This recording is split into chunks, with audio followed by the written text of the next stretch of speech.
Bienvenidos a la tercera semana de clases de Química General. Yo soy su catedrática, la ingeniera Daniela Velázquez, y esta semana vamos a hablar sobre la tabla periódica y sus elementos. Para poder, antes de comenzar a ver el video, les recomiendo que busquen una tabla periódica y la tengan a la mano para poder practicar muchas de las cosas que vamos a ver. Ok, comencemos entonces con la tabla periódica y podemos decir que el nombre de los elementos de la tabla periódica tienen diferentes orígenes. O sea, algunos elementos se nombraron por el descubridor, algunos también se nombraron por el lugar donde fueron descubiertos, otros también fueron nombrados por la característica que tiene cada uno de ellos, e incluso también por ¿cómo se llama? La semejanza que tiene o dónde se encuentran en mayores cantidades. Entonces, para eso tenemos, por ejemplo, el fósforo. El fósforo tiene un símbolo químico de P, ¿verdad? Y viene del griego fósforos, que significa portador de luz.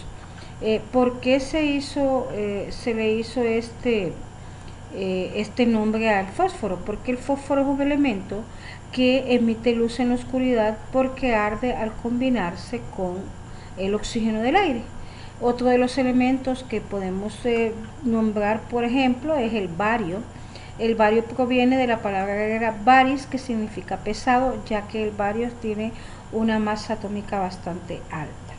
El germanio, por ejemplo, se deriva de Germania, que fue el lugar donde se hicieron los primeros estudios. El elemento número 99, que es el einsteinio, se nombró así en honor a Albert Einstein.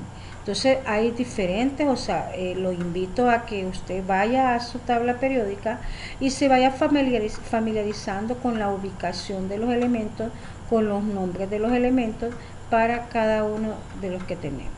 Vamos a practicar un poquito nosotros y vamos a utilizar nuestra tabla periódica. Dice, indica los símbolos correctos para los siguientes elementos. Busquémoslos, debemos aprendernos esos símbolos, debemos aprendernos la correspondencia de un nombre a su símbolo o de un símbolo a su nombre. Para escribir el símbolo químico de los elementos siempre se hace utilizando letras mayúsculas. Si el símbolo químico tiene más de una letra, entonces la primera va mayúscula y las otras irían minúsculas. Entonces ya ustedes han buscado, por ejemplo, el potasio en su tabla periódica, ¿verdad? Lo tienen y vamos a escribirlo entonces. ¿Cuál sería el potasio?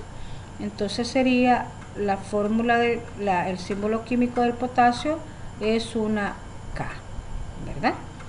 Ahora vamos con el magnesio. El magnesio es ¿verdad? Está como una MG.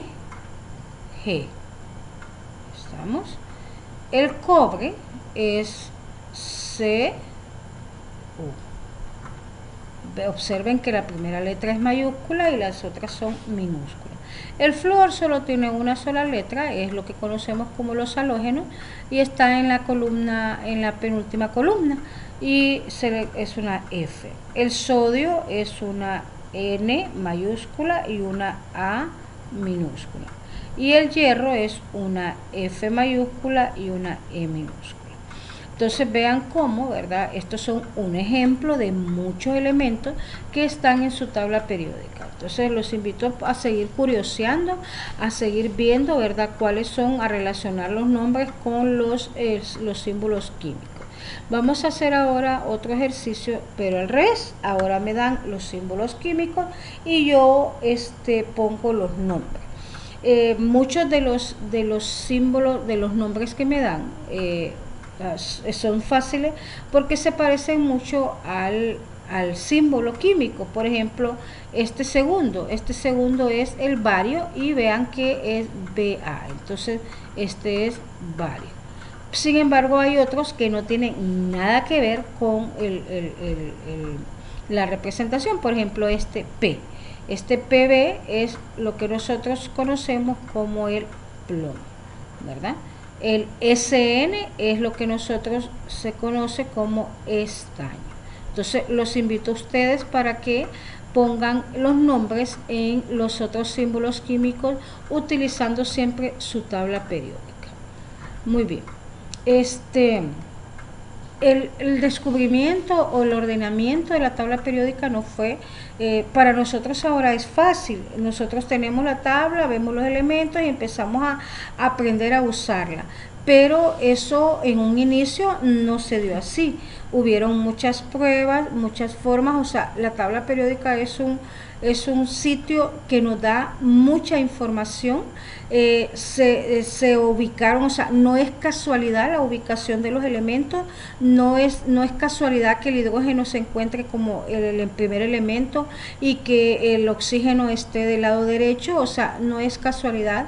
Cada una de la ubicación que tienen los elementos se deben a las características similares que tienen, a las propiedades físicas y químicas similares, ¿verdad? Entonces, podemos decir entonces que cuando comenzaron a ver que los elementos existían algunas similaridades, entonces varios científicos comenzaron a estudiar los elementos, a estudiar sus propiedades y a ver cómo era el comportamiento que tenían. Uno de los científicos que empezó a estudiar los elementos fue Johann Dobeneiner. Dobeneiner hace su clasificación en grupos de 3 elementos con propiedades químicas similares llamadas triadas. Él observó que tomaba 3 elementos, ¿verdad? Y luego los 3 elementos después se repetían. Entonces eso no era muy exacto, o sea, funcionaba para algunas cantidades de elementos, pero al final no se podían predecir propiedades ni características. La otra persona que estudió mucho y que se acercó mucho a la periodicidad o a las propiedades de la tabla periódica fue John Newlands. Newland en 1864 era un químico inglés, organizó los elementos en grupos de 8 en orden ascendente de sus pesos atómicos. Los elementos tienen peso atómico, o sea, masa o peso atómico, y tienen lo que se llama número atómico. Entonces, este señor Newlands, ¿verdad?, propuso o observó que las características después de 8 elementos se volvían a repetir si las ordenábamos en función ascendente, en forma ascendente, en orden ascendente de sus pesos atómicos. A esta regla o a esta observación le llamó la ley de las octavas de Newland. La ley de las octavas resultó bien para los elementos pequeños, o sea, debajo los primeros elementos, pero a medida que aumentaban el número de elementos, a medida que aumentaban la posición, ¿verdad?, en la lista, por decir así, los elementos iban perdiendo las características y propiedades similares. Por lo tanto, la ley de las octavas de Newland se desechó porque no satisfacía completamente no contestaba todas las preguntas interrogantes que en ese entonces se tenían. Luego vino Mendeleev y Meyer, o sea, eran 2 científicos, 2 químicos que en forma independiente propusieron una manera de clasificación. Propusieron que el orden no era, o sea, no debíamos ordenar los elementos en orden de sus masas atómicas o de sus pesos atómicos, sino en el orden ascendente de los números atómicos, ¿verdad? Entonces, en eso se pudo observar que los elementos se distribuyen en grupos de 8 elementos, ¿verdad?, de tal manera que aquellos de propiedades similares quedaban ubicados en el mismo grupo. Entonces comenzaba a funcionar muy bien. Basados en sus descubrimientos, Mendeleev enunció la ley periódica, que afirma que las propiedades químicas de los elementos son funciones periódicas de sus números atómicos, ¿verdad? Entonces vieron que ellos comenzaban o sea, descubrieron que si nosotros los ordenábamos en orden de los números atómicos, ¿verdad? O sea, cada determinado grupo quedaba en los mismos elementos. lo que significa que cuando se ordenan los elementos por sus números atómicos en forma ascendente, aparecen grupos de ellos con propiedades químicas similares y propiedades físicas que varían periódicamente.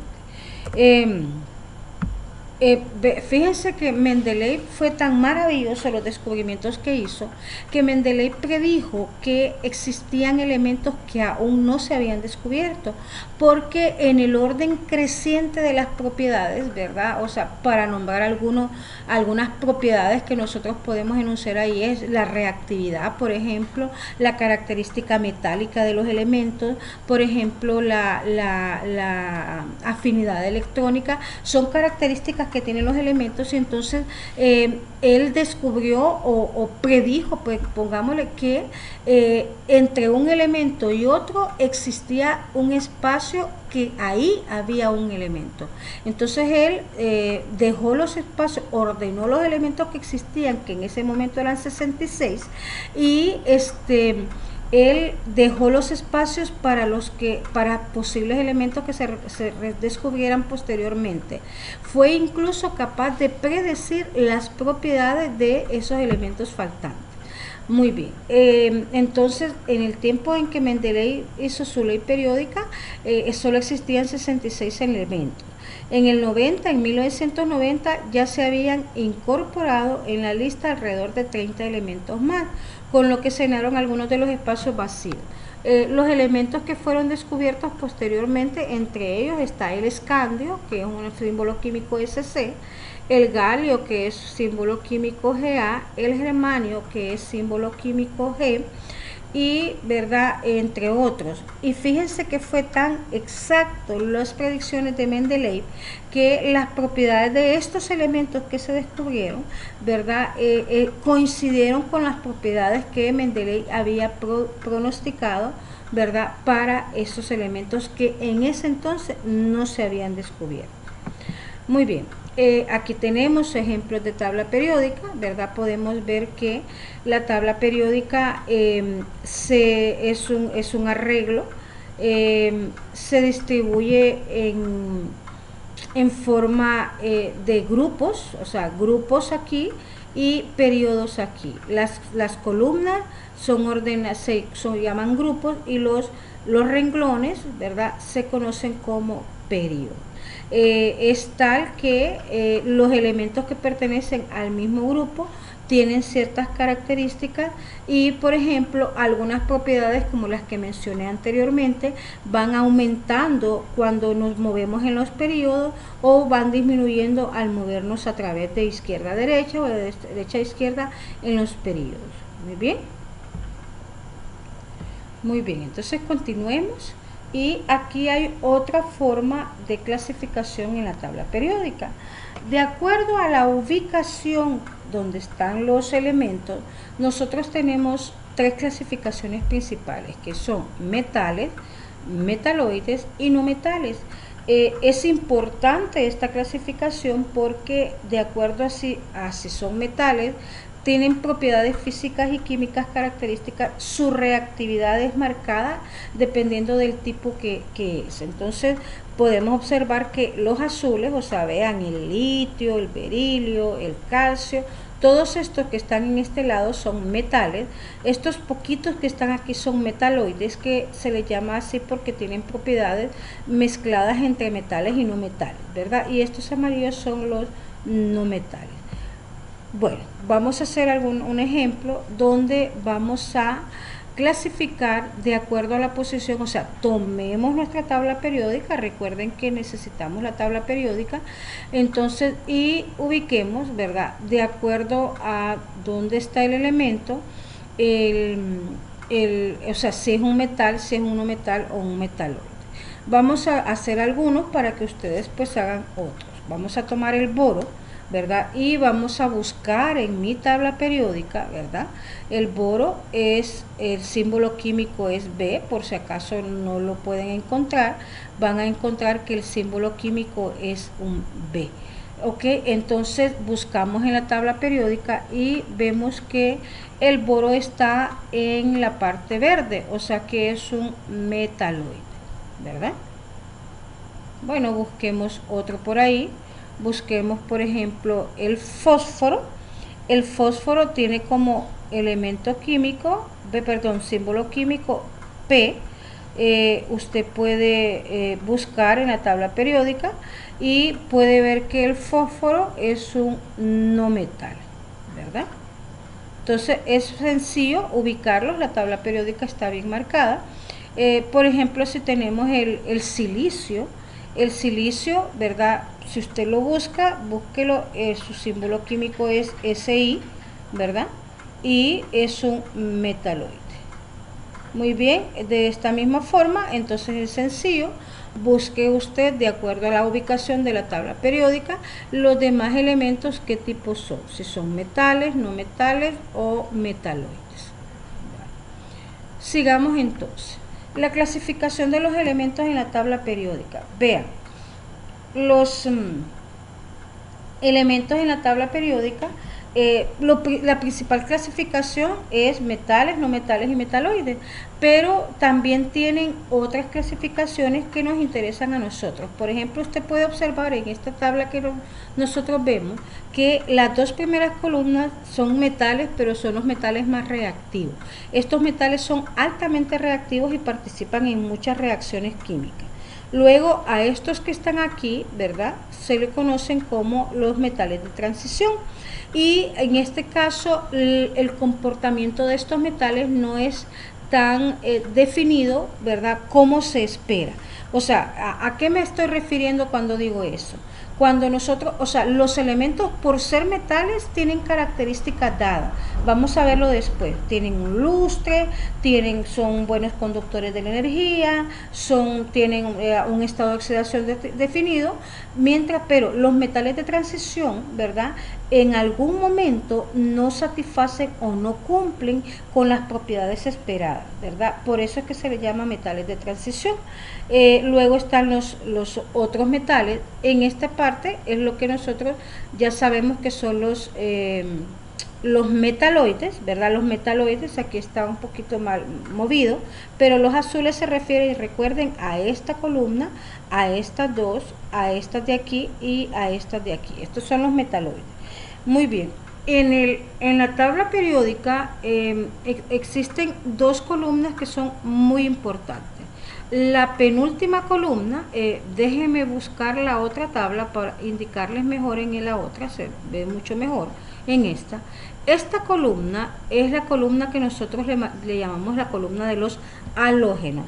O sea, el flúor, el cloro, el bromo y el yodo se les conoce como halógenos y por lo tanto esta es la columna de los halógenos. Y esta es lo que son gases inertes. O sea, ¿qué significa eso? Estos gases no reaccionan con ningún elemento. Por esa propiedad o esa característica que tiene, que no reaccionan, se les conoce como gases nobles. Nobles, vean qué cómico, en el sentido que son de la nobleza y son tan, ¿verdad? O sea, son tan especiales que no se mezclan con ningún elemento. Por eso se les conoce como gases nobles, ¿verdad? Entonces, regresamos, ¿verdad? A esto que están aquí se les conoce como las tierras raras y estos son los lantánidos y estos son los actínidos. Estos elementos fueron los últimos descubiertos y, ¿verdad? O sea, de los últimos y se van insertando ahí. Generalmente estos elementos de los metales de las tierras raras son sintéticos, ¿verdad? Han sido descubiertos en procesos en el laboratorio. Bueno, vamos a ver entonces y vamos a estudiar las características de los metales y de los no metales. Vean, entonces los metales, como nosotros conocemos, los metales adquieren un lustre metálico brillante cuando se pulen, o sea, son capaces de obtener brillo. Los metales no tienden a combinarse químicamente uno con otros. Es más, los metales no reaccionan con otros metales. Es una de las características principales que tienen. Pero sí reaccionan con los no metales para formar muchos y muy variados compuestos. Los metales comunes, o sea, las minas, las vetas donde están los metales comunes como el hierro y el aluminio, contienen el metal combinado con oxígeno. ¿verdad? Los metales del grupo 1A de la tabla periódica son los más reactivos, como lo vimos anteriormente.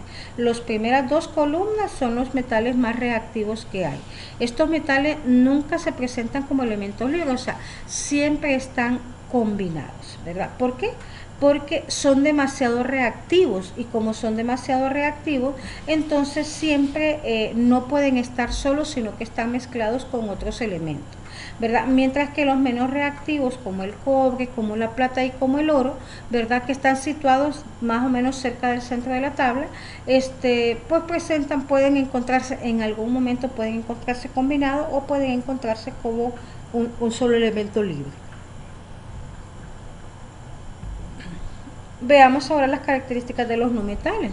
Los no metales, entre los no metales hay dos gases que son los más importantes, que son el nitrógeno, cuyo símbolo químico es N, y el oxígeno, cuyo símbolo químico es O.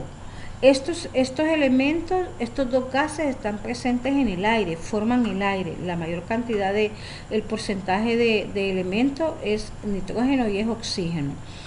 También entre los no metales está el carbono. El carbono es importante porque todo lo que tiene vida está hecho a base de carbono, ¿verdad? O sea, todo lo que es una planta, todo lo que los seres humanos, todos estamos hechos a base de carbono. Y el carbono tiene como propiedad que se puede encontrar en tres formas diferentes. Se puede encontrar como diamante, se puede encontrar como grafito y se puede encontrar como carbón vegetal.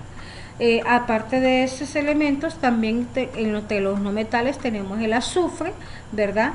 Que se pueden encontrar también como sólidos en forma elemental y no combinados. En los minerales, los metales están combinados químicamente con no metales como oxígeno, azufre, nitrógeno y fósforo. Vean algo interesante.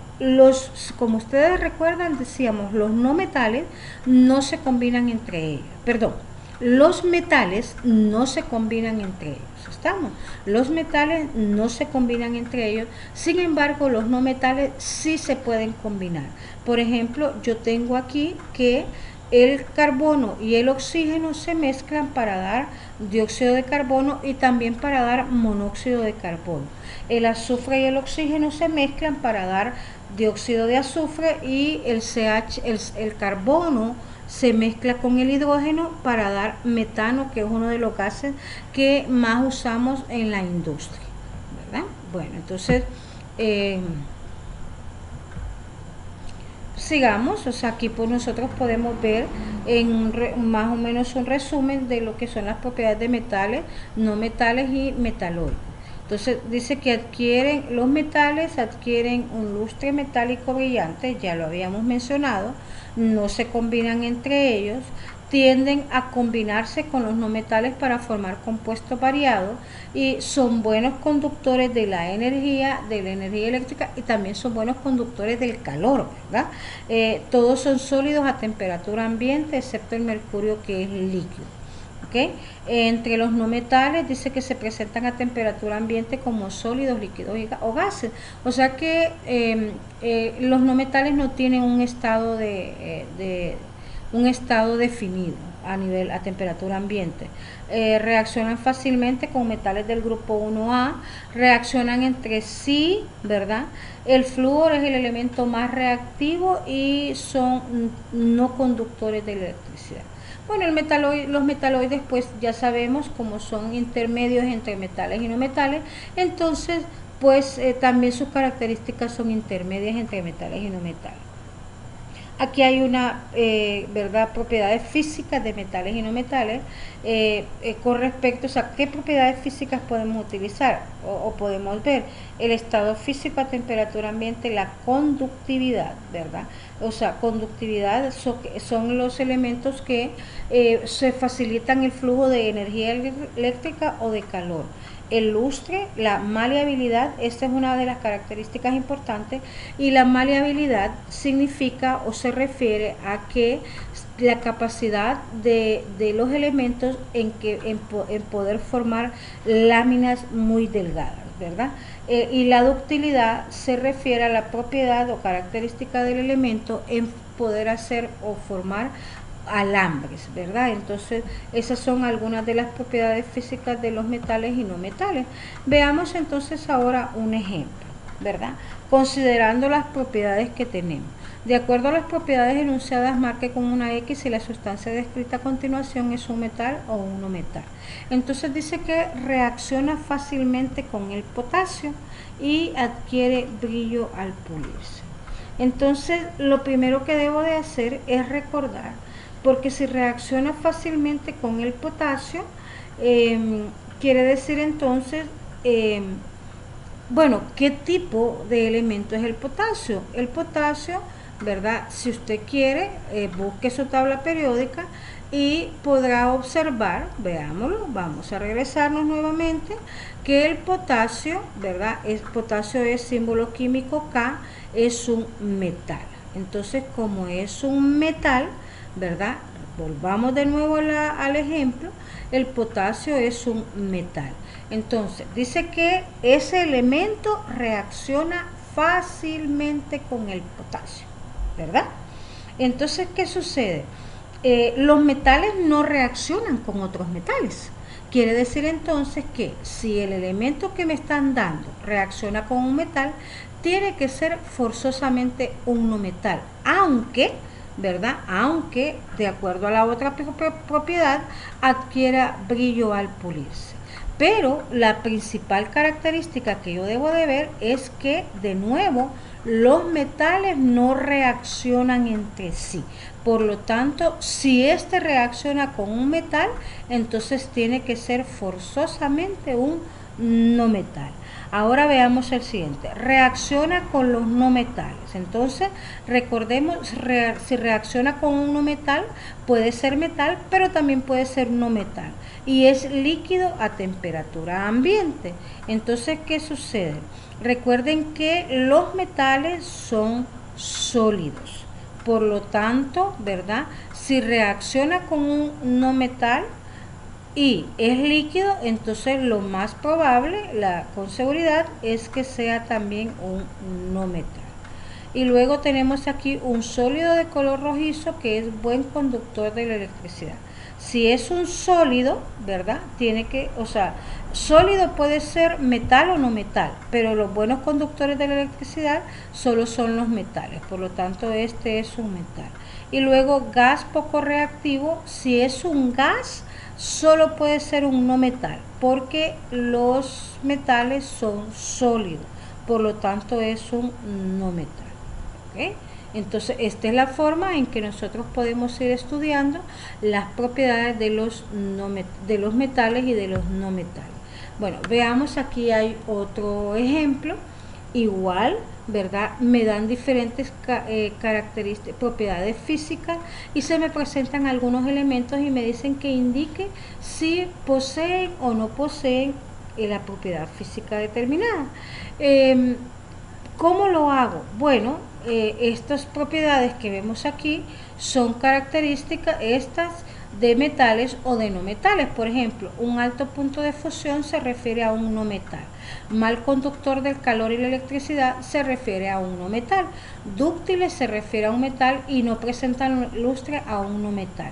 Entonces, ¿qué es lo que tengo que hacer? Ver qué se me está dando y ver si es un metal o no metal, ¿verdad? Entonces, por ejemplo, vamos con el aluminio. El aluminio es un metal y como es un metal, entonces tiene un alto punto de fusión. No es un mal conductor de la electricidad, por lo tanto no. Sí puede ser dúctil y presenta lustre, ¿verdad? Entonces, en este caso, estas son las dos condiciones. Por ejemplo, ¿qué otro podemos ver? El azufre. El azufre es un no metal, por lo tanto, el azufre no tiene un alto punto de fusión, sí es un mal conductor del calor y la electricidad y sí es cierto que no presenta lustre, ¿verdad? Entonces los invito nuevamente a que usted termine esta tabla, ¿verdad? Vea cuáles son los elementos, vea si son metales o no metales y luego de acuerdo a eso pues coloque las características adecuadas. Continuemos entonces. Vamos a estudiar ahorita lo que son los elementos diatómicos. En la naturaleza existen estos 6 elementos. Vamos a ver 2, 4, 7 elementos. Son importantísimos y no pueden existir solos, ¿verdad? Vamos a ver más adelante, pero podemos ir ya definiendo que cada partícula o cada unidad de materia más pequeña se le conoce como átomo. Entonces, normalmente los elementos se presentan como átomos de elementos. En este caso, los elementos diatómicos significa 2 átomos. Di de 2, atómicos de átomos. Entonces, los elementos diatómicos tienen 2 átomos. Significa que están juntos y a esos elementos, o sea, a esa característica que son 2 elementos unidos, iguales o diferentes, se le llama molécula. Entonces, prácticamente los elementos de hidrógeno, nitrógeno, oxígeno y los halógenos siempre se representan como con un subíndice 2, que indica que son en forma de molécula. Entonces, de nuevo, vamos a ver este ejercicio recordando cuáles son los elementos, o sea, que se escriben, o sea, que son diatómicos. Entonces, por ejemplo, para realizar eso, para saber si es correcto o incorrecto, solamente tenemos que recordar si, por ejemplo, en este caso es el hidrógeno. ¿El hidrógeno es un elemento diatómico? Sí, por lo tanto, la fórmula es correcta, ¿verdad? Ahora, por ejemplo, busquemos aquí. Este es el cobre. El cobre no es un elemento diatómico, por lo tanto la fórmula está incorrecta. El cobre realmente la única forma sería en forma de átomo, así, ¿verdad? Lo mismo el carbono. El carbono está incorrecto porque el carbono es solamente C. Entonces, usted de acuerdo, o sea que en pocas palabras, los únicos que llevan ese subíndice, ese 2 ahí abajo, son los que mostramos en la tabla anterior, ¿verdad? Que son los 4 halógenos más los 2 gases, o sea, nitrógeno, oxígeno e hidrógeno, que son los 3 gases que tenemos, más los 4 halógenos, que son flúor, flúor, yodo, bromo y cloro, ¿verdad? Son los únicos que son elementos diatómicos y entonces van a llevar ese número 2 abajo. Muy bien, continuemos entonces y vamos a pasar ya hablando de átomos, vamos a hablar de las partículas subatómicas. Entonces, el átomo, dentro del átomo se dan 3 partículas o 3 tipos de partículas, ¿verdad? Una es el electrón, que es una partícula con carga negativa, otra es el protón, que es una partícula con carga positiva, y la otra es el neutrón, que es una partícula que es neutra, no tiene carga eléctrica. Los protones, o sea, de acuerdo a los últimos descubrimientos, se sabe que los protones y los neutrones se encuentran en el núcleo del átomo y que los electrones están alrededor de él, ¿verdad? Podemos ver entonces, aquí por ejemplo, puede ver que aquí están los protones, los neutrones y que los electrones están alrededor. Vean, todo átomo, o sea, todo átomo de un elemento es neutro en términos de carga eléctrica, o sea, todo átomo tiene una carga eléctrica de 0. Entonces, para eso, ¿verdad? Si no tiene carga, significa que en todo átomo el número de electrones tiene que ser igual al número de protones para compensar o contrarrestar las cargas, ¿verdad? Entonces, todos los elementos tienen un número específico de protones y neutrones en su núcleo, ¿verdad? Excepto el hidrógeno, que solo tiene un protón. Bueno, vamos a estudiar algunas partículas, ¿verdad? O las partículas subatómicas. Otro número importante es el número atómico. Se va a representar como Z y es el número de protones que tiene un átomo en su núcleo. La tabla periódica me da a mí ese dato. Ya vamos a ver dónde ubicarlo o dónde saberlo. Entonces el número atómico, ¿verdad?, se representa por Z y me representa el número de protones que hay en el núcleo. Mientras en un átomo neutro el número de protones, de nuevo ya lo habíamos mencionado, es igual al número de electrones. Por lo tanto, el número atómico también indica el número de electrones en un átomo. ¿Qué significa eso? Bueno, veamos el cloro. El cloro tiene un número atómico de 17. Busquen su tabla periódica y va a ver que el 17 está normalmente en la parte superior izquierda de la casilla del elemento que tiene Cl como símbolo químico. Entonces ese número significa el número atómico y quiere decir que si el cloro tiene número atómico 17, entonces tiene 17 protones en su núcleo y tiene 17 electrones alrededor del núcleo. La forma, cuando estamos trabajando, la forma en que se representa son en esta forma. Vean que el número de aquí arriba es lo que se conoce como el número másico o masa atómica o número de masa, y el Z es el número atómico. Como decíamos anteriormente, Z, el número atómico, me va a representar el número de protones, mientras que el número de masa, que es, me va a representar el número de protones más el número de neutrones que están en el núcleo, ¿verdad? Entonces, en la tabla periódica usted lo puede hallar así. Vea, normalmente siempre o está en la parte superior izquierda o está en la parte superior derecha, pero siempre está aquí arriba.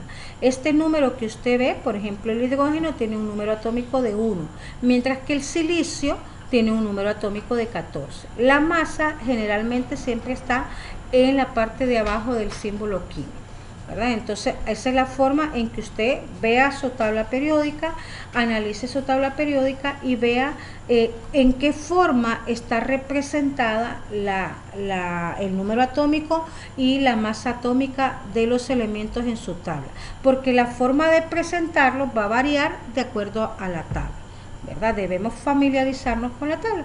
Bueno, aquí hay unos ejemplos, ¿verdad?, sobre cómo, o sea, ojo, esto es cómo se escribe o cómo se representan estas dos cantidades. Entonces, por ejemplo, este es el símbolo químico del neón. En la parte superior, o sea, en la parte superior izquierda, se coloca un número que representa el número másico, o sea, el número de masa. Y en la parte inferior izquierda también se pone un número que es el número atómico, ¿verdad? Aquí usted puede ver que el neón entonces tiene número másico 22 y número atómico 10, ¿verdad? El número atómico, recordemos que se refiere al orden. ¿Qué quiere decir que el número atómico sea 10? Significa que el neón es el 10º elemento en la tabla periódica, ¿verdad? El helio, por ejemplo, tiene un número atómico de 2, quiere decir que es el 2º elemento. Y el sodio, que es el de aquí abajo, tiene un número atómico de 11 y quiere decir entonces que es el elemento número 11. Muy bien, veamos ahora cómo utilizar esta información. Aquí tengo dos ejemplos, ¿verdad? Tengo el cloro, que tiene un número atómico de 17 y una masa atómica de 35, y tengo el sodio, que tiene número atómico 11 y una masa atómica de 23. Entonces, por ejemplo, recordemos, el número atómico me representa el número de protones, por lo tanto el cloro tiene 17 protones. Y como es un átomo neutro, entonces los protones son iguales a los neutrones, perdón, a los electrones.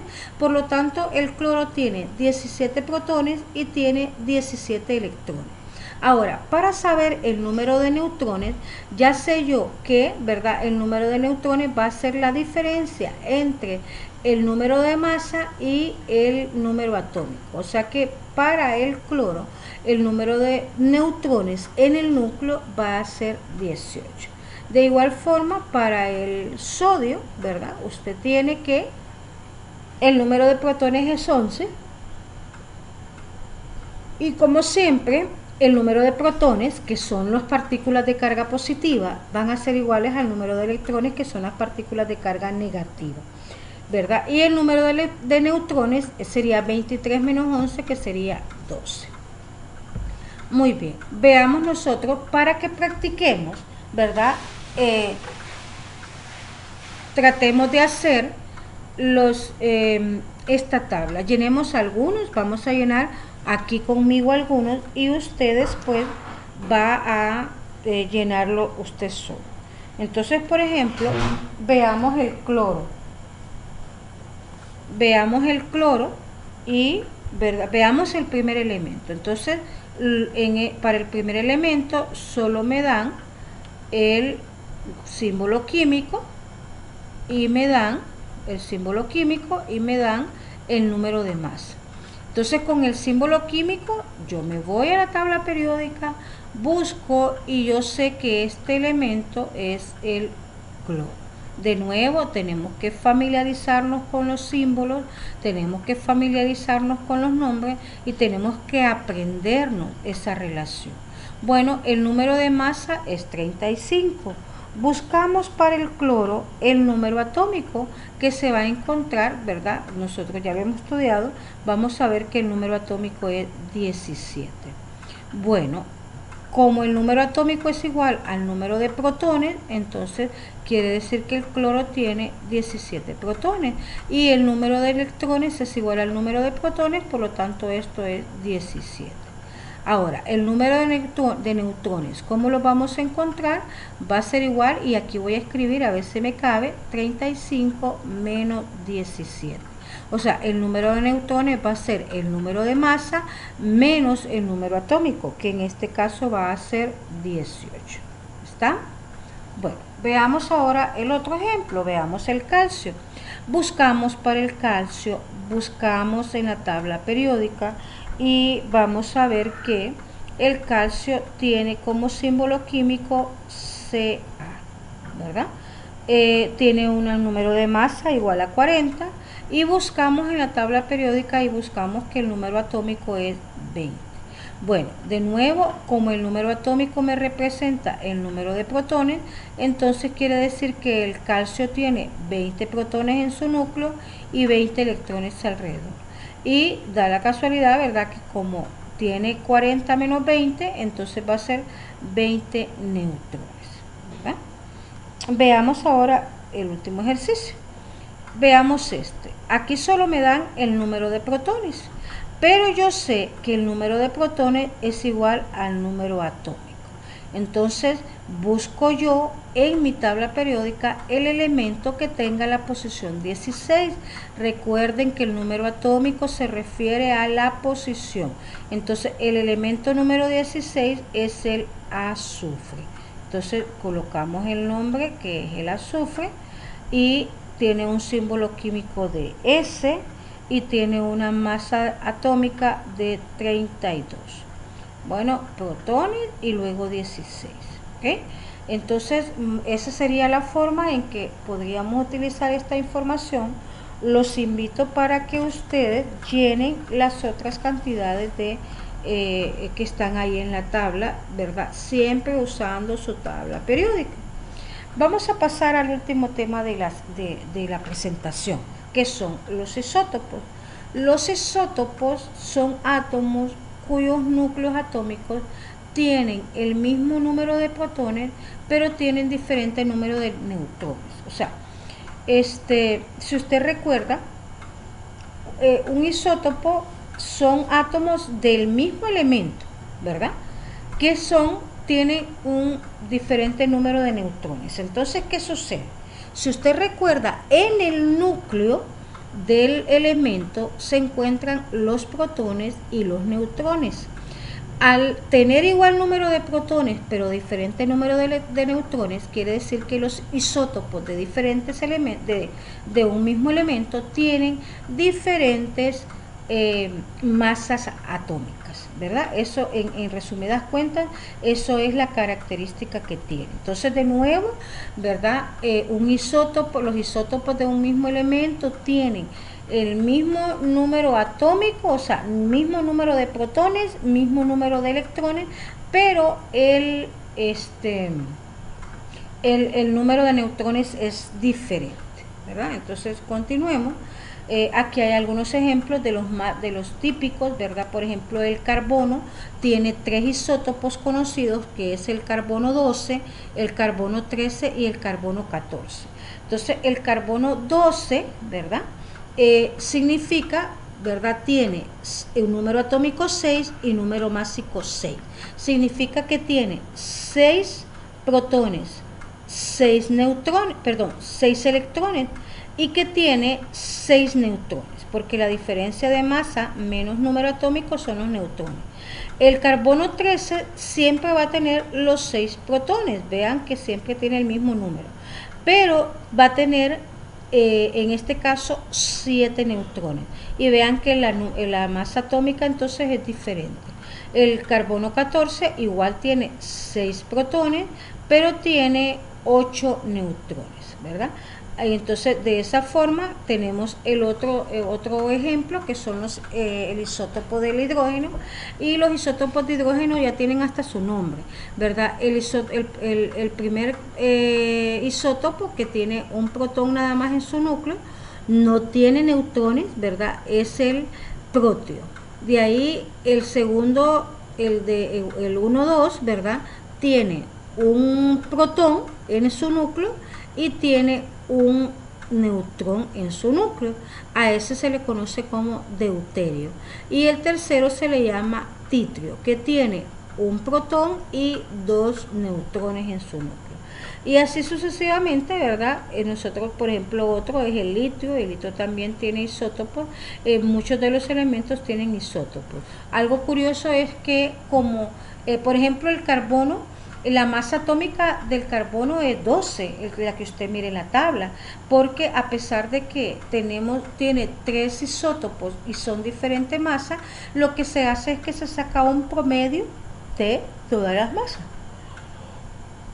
Se saca un promedio de todas las masas, ¿verdad? Entonces, la masa que usted ve en la tabla periódica es un promedio de las masas de los isótopos del elemento.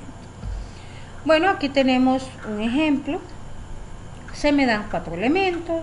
Se me dice que el elemento A tiene 10 protones, 11 neutrones y 10 electrones. El elemento B tiene 11 protones, el elemento C tiene 11 protones y el elemento D tiene 10 protones. Bueno, entonces vamos a ver, o sea, me dice el ejercicio que me pregunta si los diferentes elementos son isótopos. ¿Qué tengo que ver yo para saber si son isótopos? Pues solo tengo que ver el número de protones y el número de neutrones. Por ejemplo, entre A y B no son isótopos. ¿Por qué? Porque tienen diferente número de protones. Pero, por ejemplo, B y C sí son isótopos. ¿Por qué? Porque tienen igual número de protones, pero tienen diferente número de neutrones. Muy bien, entonces en base a eso yo los invito para que, ¿verdad? De nuevo llenen esta tabla de acuerdo a la teoría. Y la última presentación, que se refiere a la masa atómica. Entonces recordemos, la masa atómica de un elemento es el número de protones más el número de neutrones. Entonces quiere decir que para el átomo A mi masa atómica es 21, lo mismo que para el átomo B. Para el átomo C son 22 y para el átomo D son 20, ¿verdad? Entonces eso contesta la pregunta que teníamos al final. Bueno, es todo por hoy. Espero que la presentación haya sido de su agrado, que se hayan llenado todas las interrogantes que ustedes tienen y pues mediante esto es lo que usted va a estudiar este tema.